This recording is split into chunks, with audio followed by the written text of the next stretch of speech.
Welcome to the IEA 4E Mapping and Benchmarking Annex.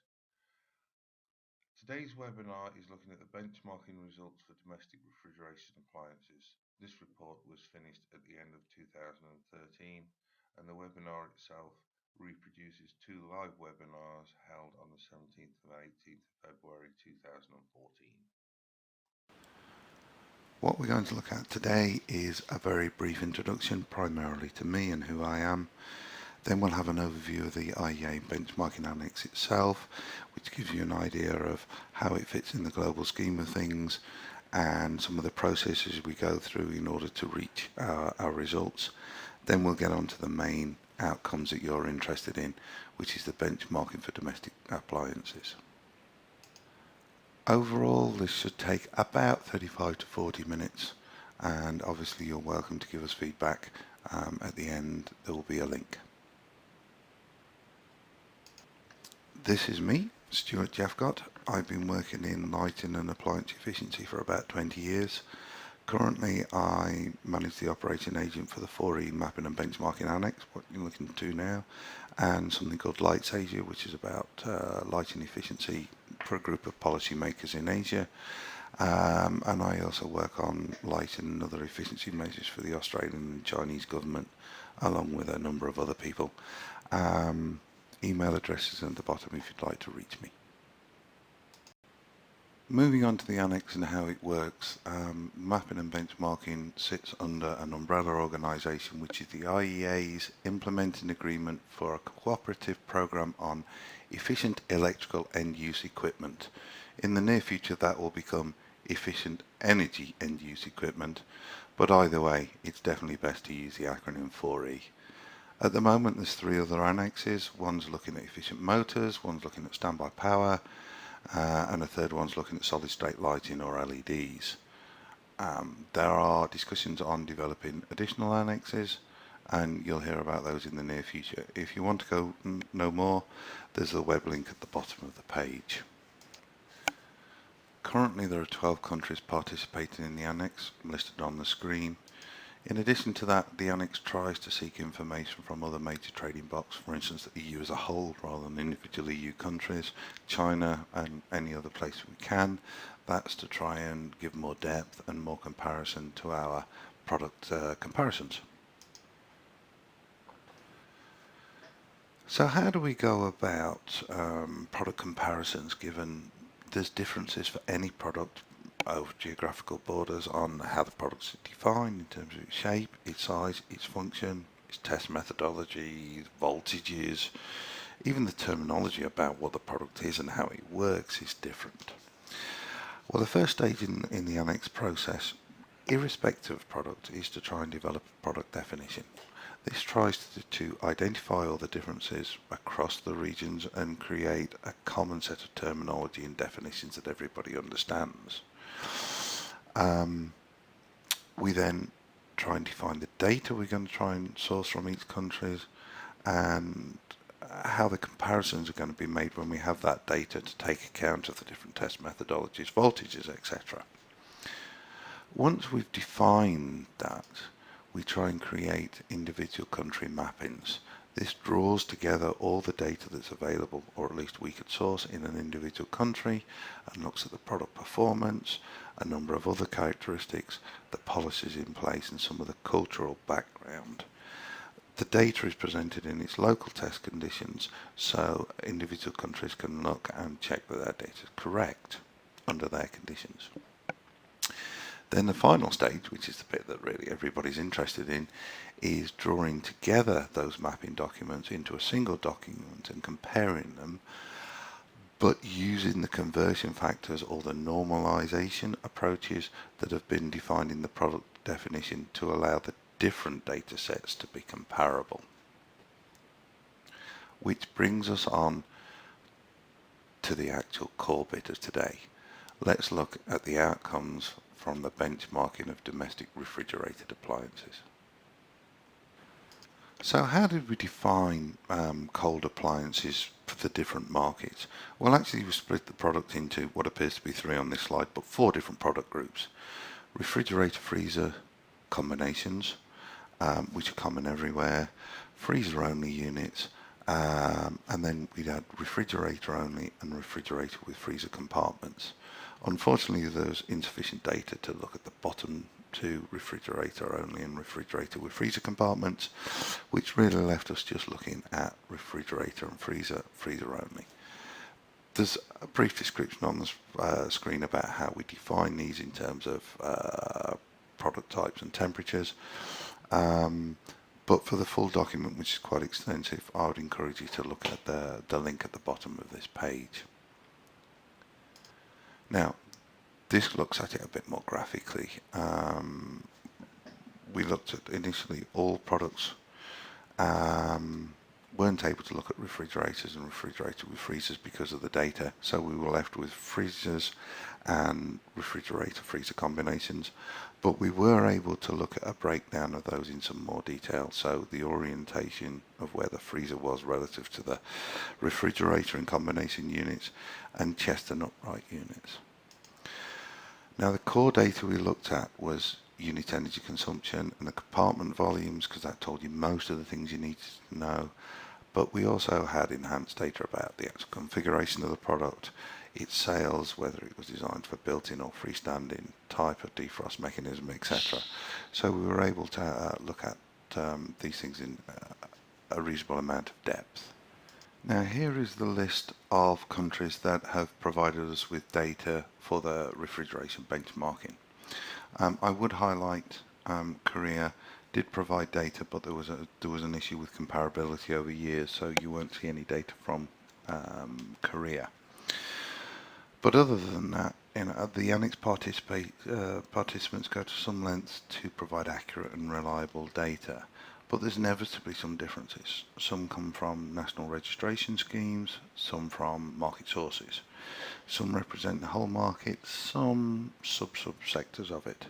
And also the benchmarking itself, the process of conversion to try and make things comparable can introduce additional uncertainties into results. So we've tried to create this simplified indication of the reliability of each set of outputs. So we have this categorization that you'll see throughout this presentation. Robust means we have high confidence in the results. Indicative means they're probably pretty reliable. Illustrative means it gives you an idea of where a particular data set sits, but it's not wholly reliable. So how do we go about comparing the different products from the different regions of the world? Well, as we talked about before, there's actually quite a lot of differences in how people measure and what they measure, and the tolerances. But undoubtedly the biggest impact is test temperature, the internal and external temperatures of the test itself.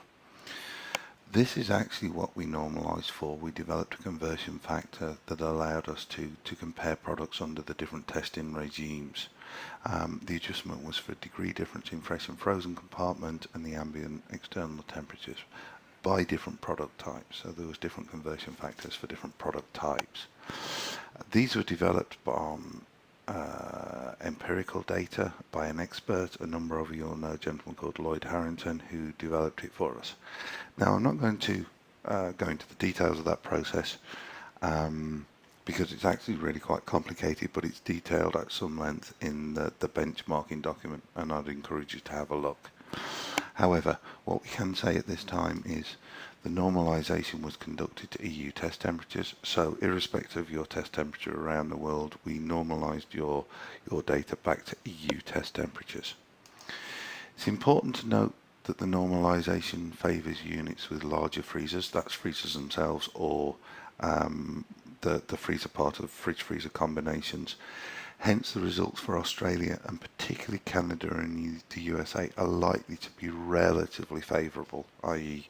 the results from those countries are likely to appear to be more efficient relative to others.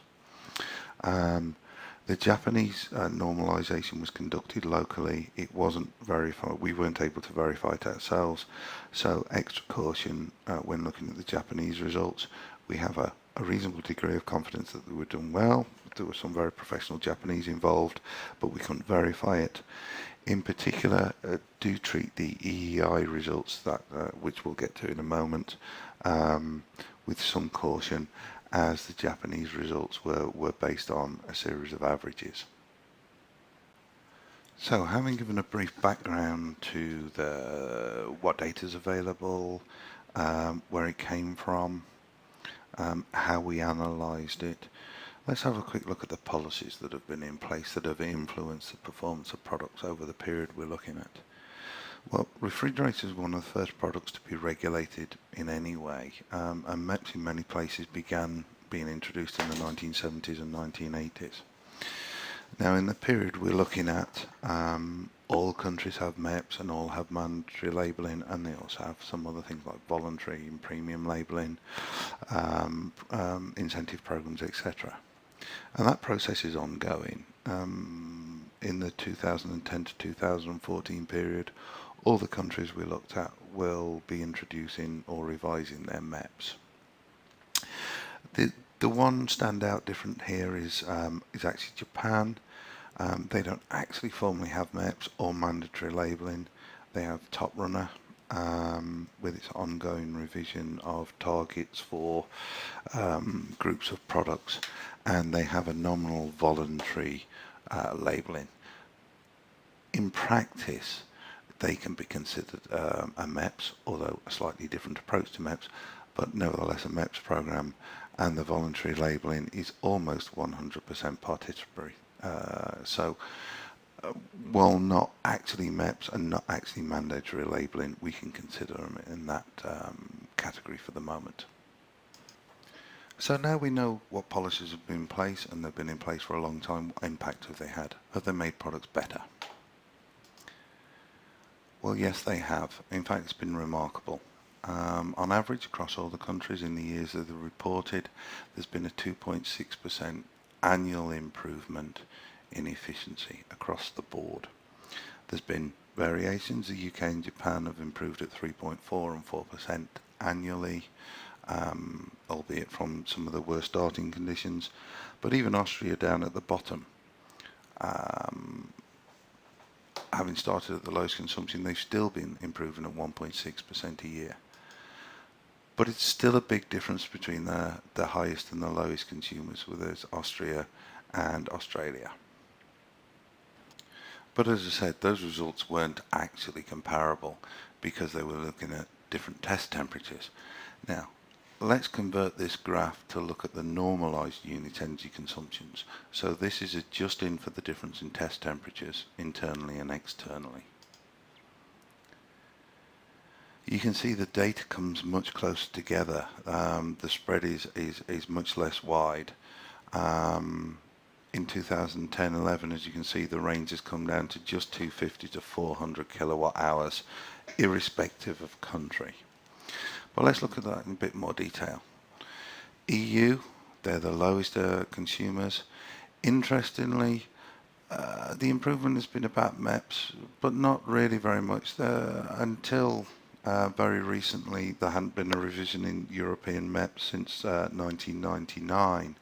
So this improvement's been mainly brought about by labelling and voluntary agreements. It's quite linear and quite gentle and consistent across the years. Contrast that with Australia and Canada and the USA. They've got higher UECs in general, and their improvement is stepped. Over here, the big improvement occurred in 2000-2001 with the introduction of the MEPs in US and Canada, and for Australia it occurred over this curve here between 2001 and 2005 as they brought their MEPs in. So the MEPs made big differences. In the case of the US in particular, it was about a 25% improvement in the 1 year, and then there's been almost no improvement from that point onwards. And similarly, everybody else has been flat post their MEPs, pretty much flat. So that implies it's been driven very much by MEPs, and the other policy implementations have had less of an impact. Japan actually is the standout improver. Um, and that's linked to Top Runner, and we'll come back to that a little bit later on. But basically, they use a fleet average approach to setting targets, which are nominally voluntary, but only nominally so. And there's significant government and public driver to comply with that. But they're definitely the biggest improver. They're not the best, they're not the lowest consumers at the moment, but they've come down from 800 kilowatt hours per unit in 1996 all the way down to around about 300 kilowatt hours in 2010. But this doesn't really tell the whole story, because due to historic and cultural differences, refrigerated appliances have very different sizes in different parts of the world. This particular picture shows the fresh compartment volumes in fridge-freezer combinations in the different countries. And as you can see, North America are typically about twice as big as Europe, with Japan and Australia in the middle. A similar-ish picture for freezers. North America and Australia, North America twice as big as Europe, and Australia and Japan in the middle. Now, the best way to look at this in terms of absolute comparisons is maybe to look at the adjusted volumes for the different countries. These are adjusted under normalized conditions, so these are using the EU adjusted adjustment factors. And as you can see, a typical European unit is around about 400 litres adjusted volume. Japan and Australia around about the 650 level and going up slightly, and the North Americans in the 800 to 1,000 litre category on average. And those figures seem to be rising almost everywhere, although there's some indications they're going to be plateauing round about now. So it shouldn't really be a surprise that the North American units are consuming more energy. It's nothing really to do with efficiency. Maybe it may be to do with the product sizes. So how might we compare the efficiencies of units within the different countries? Well, perhaps we're able to make that comparison by dividing the unit energy consumption, the normalized unit energy consumption, by the total normalized adjusted volume. This should give us actually a direct comparison of the amount of energy required to cool 1 litre of the compartment. Technically, obviously, that's energy intensity rather than efficiency, but it helps policymakers understand if we use the term efficiency. Well, if we do that, not surprisingly, the North Americans are way down at the bottom. They have relatively similar unit energy consumptions compared with much bigger volumes, with North America and Japan in the Australia and Japan in the middle, and the European countries at the top.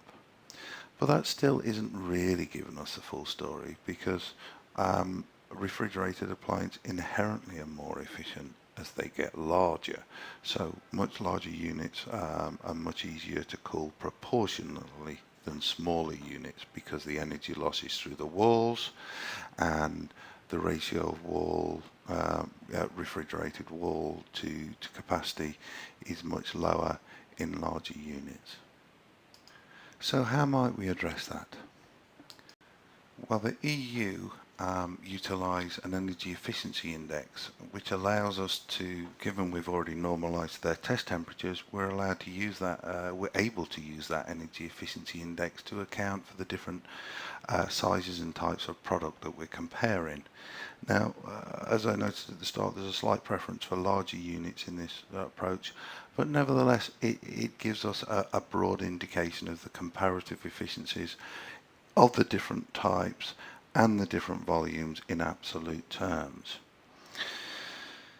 Well, as we can see, that actually brings the efficiencies much closer together. The North Americans still out in front in the 35 to 40% range, which is equivalent to the A+, and the EU are lagging slightly in the 45 to 51% range, 51 EEI range, which is in the EU A category. And we can see that by adding on the labelling categories as they currently stand. The A plus, A plus plus, and A triple plus are included in the years that they actually appeared. Now that sort of gives us some verification of what we were saying before, because everything looks similar. The Europeans are getting incrementally better over time. So that appears to be the voluntary agreement and the labelling driving that process. The US has still got these big steps aligning with US and Canada still have these big steps aligning with their MEPs, as does Australia. I guess the big difference here is Australia has joined the EU in average performance, and Japan has got much closer to the North Americans. So we've now got these two distinct groups. So, having looked at the averages and established North America and Japan are slightly better than the Europeans, we are still looking at entire market averages. What about the products on an actual product by product basis? So unlike the previous slide, this product doesn't look at market averages. This looks at individual products that are for sale on the Australian, Canadian, Denmark and US markets. We've picked these to try and be representative of the different regions of the world, with Denmark broadly representing Europe. Well, the first thing to note, I think, is the huge spread of products.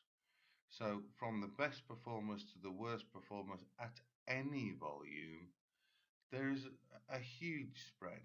This tells us directly that there's opportunities to improve products across the board by implementing policy. We've seen from the previous slide that policy has been effective over a long time. It does imply we haven't solved the problem yet.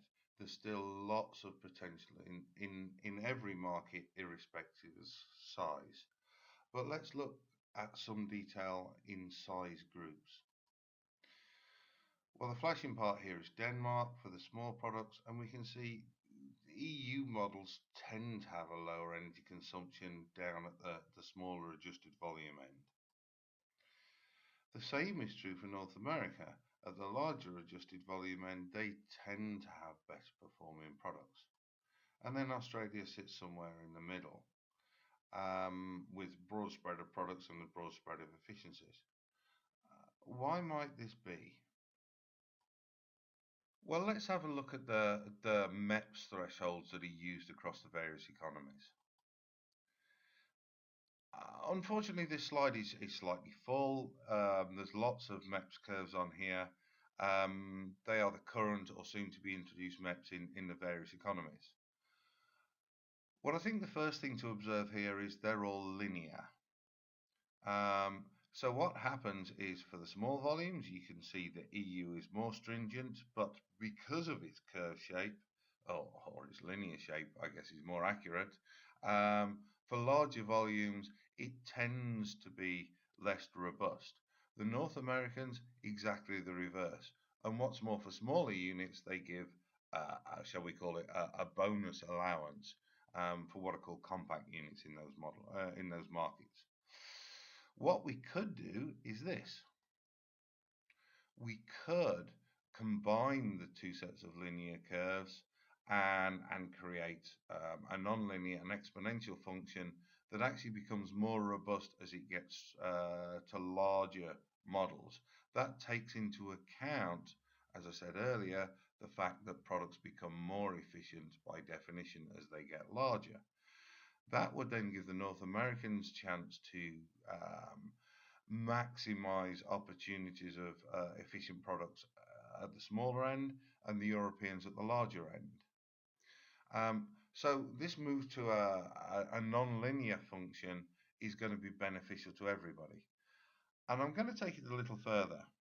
We don't actually want to be using normalized adjusted volume. Adjusted volume looks at the space inside the refrigerator. What we're actually interested in for regulatory purposes is the wall size. It's that where the energy is lost through a refrigerator. So in the medium to long term, we actually want to be transitioning to adjusted surface area rather than adjusted volume. Now that's a challenge, but it's not impossible. Adjusted volume was in place for historical reasons. It was the information that was available. We now live in a digital area where every designer can tell you exactly the surface area of their product.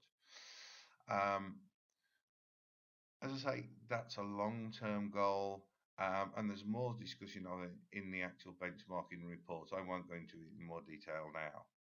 But in the medium term, we want to be moving to a curve that looks at adjusted volume. In the long term, we want to be moving to adjusted surface area. But what I will say is, even now, that's Switzerland. Switzerland introduced a new MEPS in 2013. It's smaller, it's more robust than the North Americans and the EU at all volumes, and there seems to be no problem with receiving products for those volume ranges in Switzerland. They haven't got a shortage of products, so it appears there's an opportunity even now to become much more robust than the targets that are currently being set, even based on a linear curve.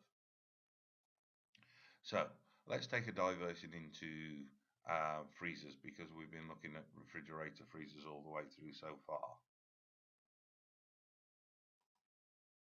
It's worth having this slight deviation into freezers because on one level they're very similar, but on another level they're actually subtly different with some different outcomes. If we look at chest freezers here, we can see again the North Americans are bigger than the Europeans and Australia.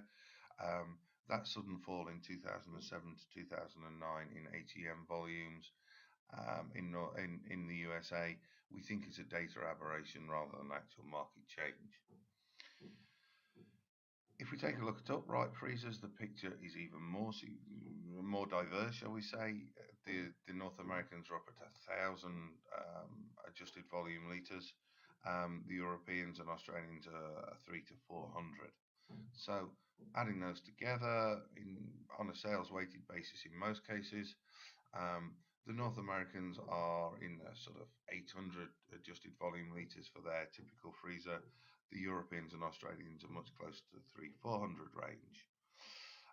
So North America is typically twice as large as everybody else. So moving on to the UECs, unit energy consumptions of the freezer. Again, we've got broadly the same picture. In that the North Americans are towards the top and the Europeans are clumped in a group at the bottom with Australia in the middle. Again, on one level you would assume that because of the different volumes, but as I said, there's a slight difference in freezers. Let me pick this up. You can see the Australians there have gone through the big step that aligns with their MEPS, similar to the refrigerator freezer combinations units. That's much less apparent in the North American data compared with the refrigerator freezer equivalents,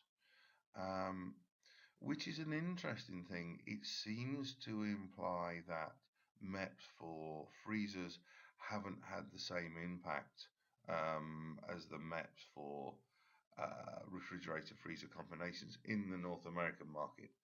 Again, the Europeans have this linear flow that tends to imply that the labels rather than the MEPS are making the difference.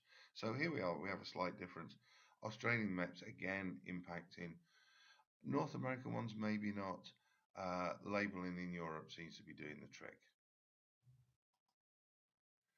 So how does that carry through to efficiency? Well, again, looking at using the European EEI method to compare, well, what we see is actually the reverse of the refrigerator freezer situation. The Europeans are much more efficient on average than the North Americans. Australia is actually up with the North Americans. So it's the reverse of where we're seeing refrigerator freezers. And that's across the board. Let's look at them individually. As you can see, that difference is actually more pronounced in chest units than it is upright units. Why is this? Well, we're back to the difference in products being driven by MEPs. If you remember earlier on in the presentation, we saw that for larger refrigerator freezer units, the North Americans demanded more efficient units, and for the smaller ones, Europeans demanded more efficient units, and that led to Europe smaller units being better and North American larger units being better. Well, in this case, from those coloured patches, you can see that actually European MEPs are more robust across the board compared with North America and Australia. So, irrespective of size, European units have to be more efficient than the North American equivalents. And that appears to be why we've got this reverse situation where European models in general are much more efficient, even though North American units are bigger and should be more efficient. And that situation is going to continue into the future when the more recent MEPs come into force.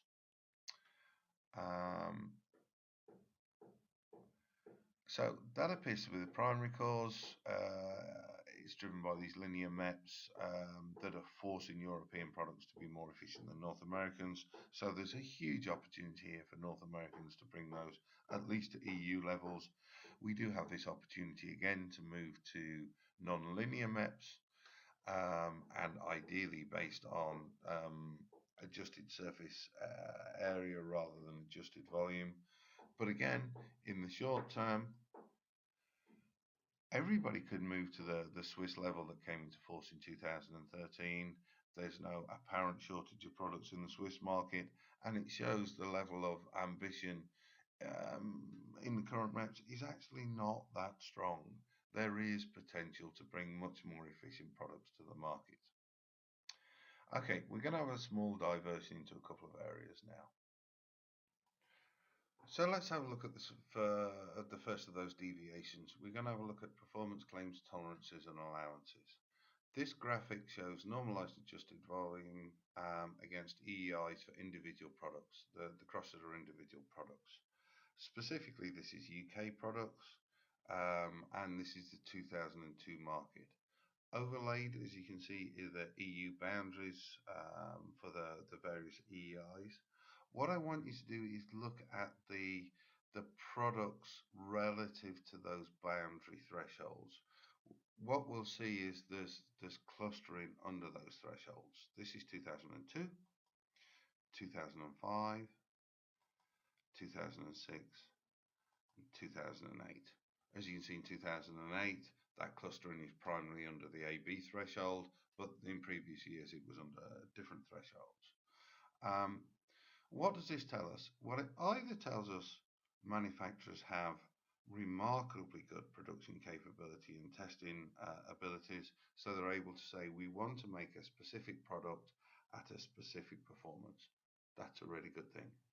Alternatively, it says manufacturers maybe are making use of the tolerances and allowances for a product that might have variable production capacity, and they're using those tolerances and allowances to claim the best performance within that envelope of tolerance. Now, that's fine.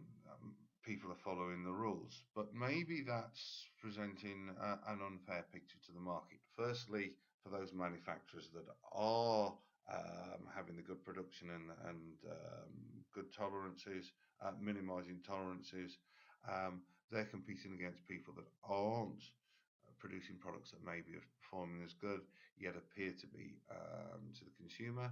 And the consumer is getting this incorrect market signal that some products are performing as actually declared, some are performing less well, but making use of this tolerance and allowance envelope. So just to bring more transparency to the market and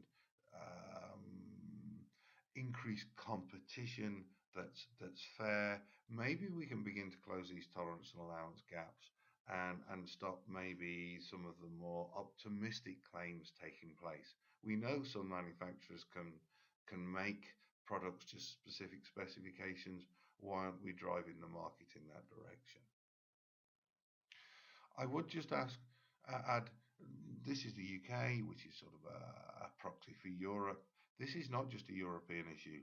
We have similar graphics when we're looking at the thresholds for MEPs and labels in North America and to a lesser extent in Australia. So this is not just a European phenomenon.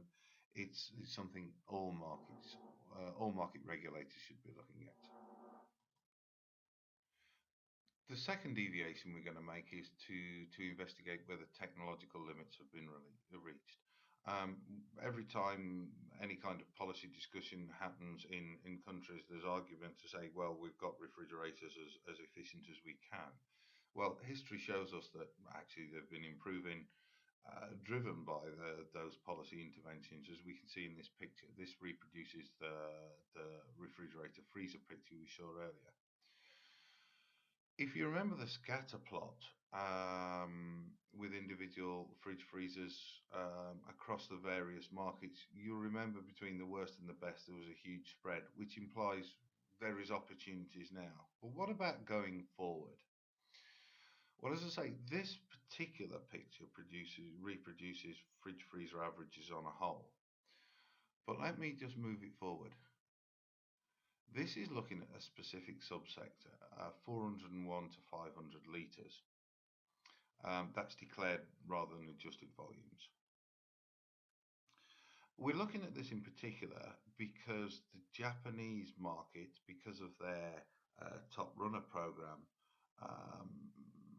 has a sales weighted bias. So Japan tends to introduce the most efficient products in those areas with the highest sales, therefore their sales weighted average improves much more quickly. And it's this 401 to 500 litres. So if you remember, Japan was towards the best performers across the board based on European EEI. But let's have a look at it in this one market sector. They're a whole energy label, European energy label category better. And that's because they've started to introduce variable speed drives and vacuum panels into this particular market sector to try and drive their units, their average unit efficiency across the board to better levels and to comply with the national targets. What does this tell us? Well, it tells us that the average Japanese unit is now an A++ in European terms. That means at least half the products on the market are well into the A++ category. And not just in Japan, more recently we've got European products happening in the A++ and even some US products happening in the A++ category. So it appears that we're nowhere near reaching the technological limits, at least on the current regulatory framework. So there's lots of potential to maximise. Okay, having established that policy is working to date, but also having established there's opportunities for the future, both in terms of driving product efficiencies, technology barriers haven't been reached, people have demonstrated that there's products available that are much more efficient than now. What might the benefits be if we look at the long term? This is a relatively simplistic projection forward. It has a baseline that says, well, okay, if we look at the efficiencies now, if they stay broadly where they are now, and we have growth in usage pattern across our various markets, what might the consumption be? Well, that's represented by the blue line. And then we have a green line that says, well, what happens if we drive the market through policy intervention and through manufacturer innovation? What is the potential into the long term? That's including some of the things that are in the market now and some things that might happen in the future. Now, you may argue over some of the details and some of the assumptions in here, and that's perfectly fine. It's just an order of magnitude to give policymakers some idea what's possible. And the big red area there shows what's possible. By 2050, about the best potential is only 13% of the consumption as a business in the usual scenario. That's a massive potential. Refrigerators are a big proportion of domestic consumption in all markets. So there is potential there. We can realize it, and it will bring about significant energy benefits for everybody. So let's bring the presentation to a close. What have we learned? We've learned that the extended policy intervention in refrigerated appliances is working in all countries. The specific policy approaches are different, labelling in Europe, MEPS in North America, Top Runner in Japan, and these are appropriate to local cultural conditions, but they all seem to be working in the different locations. But what we also learn is regular revisions are important. If you remember back to the refrigerator freezer example, North America and Australia, MEPS had an impact, but then nothing happened afterwards because there's been this large period afterwards where there's no additional policy. Significant potential savings in all markets. There's this big difference between the best performance and the worst performance, but we can definitely immediately realize benefits by movement from linear MEPS to curves, possibly staged through the adoption based on current volume ranges. In the longer term, we want to migrate to adjusted surface areas, and we want to consider tightening tolerance and allowance regimes. We also learned technology barriers haven't been reached, and there's this enormous savings potential still to be tapped. So overall, things are working. We still have a way to go. And I guess an important thing here, the whole point of this benchmarking was to look beyond national borders. And we wouldn't have established there was technological opportunities in different volume ranges without comparing North America and Europe. We wouldn't have established this linear MEPS issue was a problem without comparing North America and Europe. And then we have Japan in this 400 to 500 litre volume range that shows, well, actually the market can still be driven quite a long way. So when you're thinking about your own regulatory framework and policy interventions, don't just look at your national situation, look beyond them. There's lots of lessons to be learned. That brings us to the end of today's recorded webinar. Thank you very much for your attention. If you want to download the report, the simplest thing to do is to just Google IEA 4E mapping and benchmarking. That will take you straight to our website. The results section is obvious, and from there you'll be able to get not just the domestic refrigerated appliance benchmarking report and some of the summaries based on that. You'll be able to access information on products ranging from washing machines through to industrial transformers, commercial refrigeration units, and TVs. So thank you for your attention. I hope you found the presentation beneficial, and good luck in your efforts to drive in product efficiency in the future.